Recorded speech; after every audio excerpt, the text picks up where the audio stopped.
আলোচিত সমালোচিত অভিনেত্রী রাফিয়াত রশিদ মিথিলা বিশ্ববিদ্যালয়ে অধ্যয়নরত থাকা অবস্থায় ফ্যাশন হাউস নীলাঞ্জনা পল্লীর সাথে মডেলিং কর্মজীবন শুরু করেন। টেলিভিশন নাটক শুনছেন একজন রেডিও জকির গল্প তে কাজ করার মাধ্যমে অভিনয় জীবন শুরু করেন।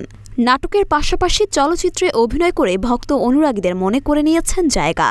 বাংলাদেশের বন্যা পরিস্থিতি সহ অন্যান্য বিষয় নিয়ে গণমাধ্যমে এক সাক্ষাৎকার দিয়েছেন রাফিয়াত রশিদ মিথিলা। বাংলাদেশটা সাম্যের হোক বলে মিথিলা বলেন, ধর্ম বর্ণ নির্বিশেষে বন্যার এই সময়টাতে সবাই বর্ণার্তদের পাশে দাঁড়াচ্ছেন। আমি সাধ্যমতো যেটুকু পেরেছি অসহায় বন্যা দুর্গতদের মানুষের পাশে দাঁড়াচ্ছি। যখনই বন্যা হয় চেষ্টা করি কিছু করতে, এবারও করেছি।